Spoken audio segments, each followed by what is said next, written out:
Hello friends, मैं नलिनी बहल आप सबका स्वागत करती हूँ परम हिंदी के सेल्फ हेल्प चैनल पर। आज मैं आपकी हेल्थ से जुड़े जिस टॉपिक को लेकर आई हूँ वह है मिलेट्स के प्रकार यानी टाइप्स ऑफ मिलेट्स। इस टॉपिक को समझना इसलिए ज़रूरी है क्योंकि इसका सीधा संबंध हमारी हेल्थ से है। और ये तो आप सब जानते ही हैं, food is health and health is wealth. इसलिए आज का टॉपिक आपकी हेल्थ के साथ साथ आपकी वेल्थ को भी बढ़ाने में मदद करेगा। क्योंकि यदि आप सही भोजन खाएंगे तो आप बीमार नहीं पड़ेंगे, और बीमार नहीं पड़ेंगे तो आपका पैसा बीमारियों के इलाज में खर्च नहीं होगा। इस प्रकार आपके पैसे की भी बचत होगी और आप तंदुरुस्त रहकर जीवन का आनंद ले पाएंगे। इसलिए आपको अपने भोजन के विषय में जानकारी होना जरूरी ही नहीं, अनिवार्य भी है। इसलिए आज का टॉपिक स्टार्ट करने से पहले एक क्विक रिकैप ले लेते हैं।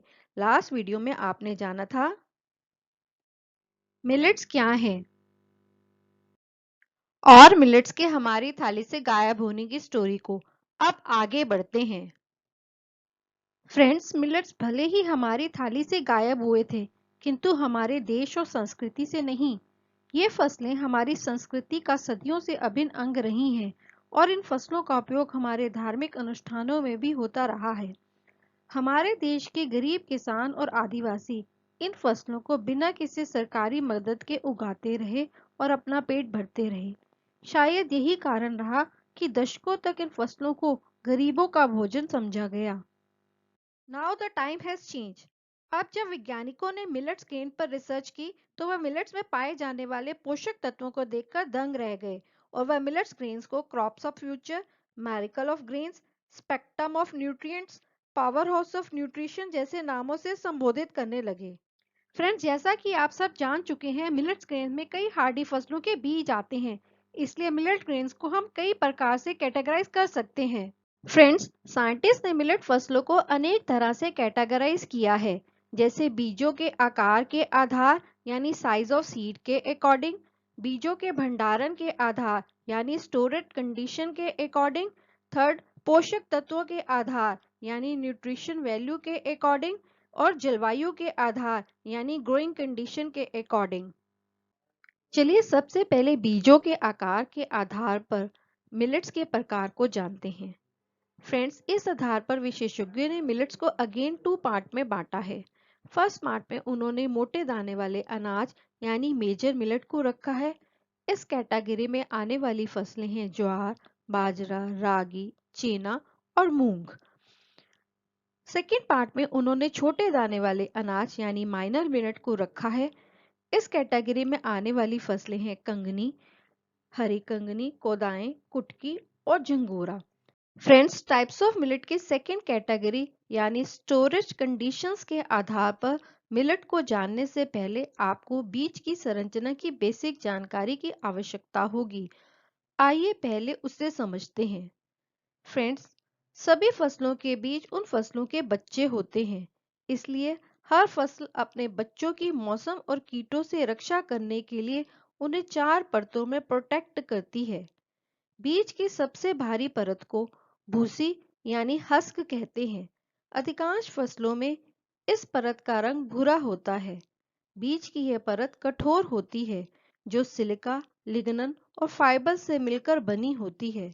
यह परत मनुष्यों के लिए अपचनीय होती है, किंतु पशु इन्हें खा सकते हैं। यह परत बायोडिग्रेडेबल होती है, इसलिए इसका उपयोग खाद बनाने के लिए भी किया जाता है।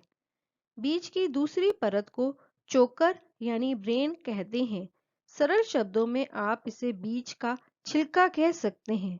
ये पतली परत के रूप में बीज के साथ चिपकी होती है, जैसे मूंगफली के दाने के ऊपर चिपका छिलका। बीज की यह परत फाइबर, मिनरल, प्रोटीन और एंटीऑक्सीडेंट से मिलकर बनी होती है। बीज की तीसरी परत को एंडोस्पर्म कहते हैं। यह बीज का सबसे बड़ा हिस्सा होती है।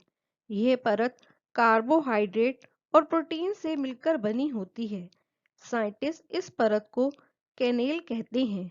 जब बीज का प्रयोग नए पौधे को प्राप्त करने के लिए किया जाता है, तब कनेल भ्रूण के लिए पहले खाद्य स्रोत के रूप में कार्य करती है, ताकि बीज अपनी जड़ें भूमि में डाल सके और अंकुर निकालकर सूरज से ऊर्जा प्राप्त करने लायक हो जाए। बीज की चौथी परत को भ्रूण यानी जर्म कहते हैं। ये बीज का वह हिस्सा है जिससे नया पौधा निकलता है। बीज का ये हिस्सा carbohydrate, protein, fat, vitamins, minerals, antioxidant और वेरियस फाइटोन्यूट्रिएंट्स से मिलकर बना होता है।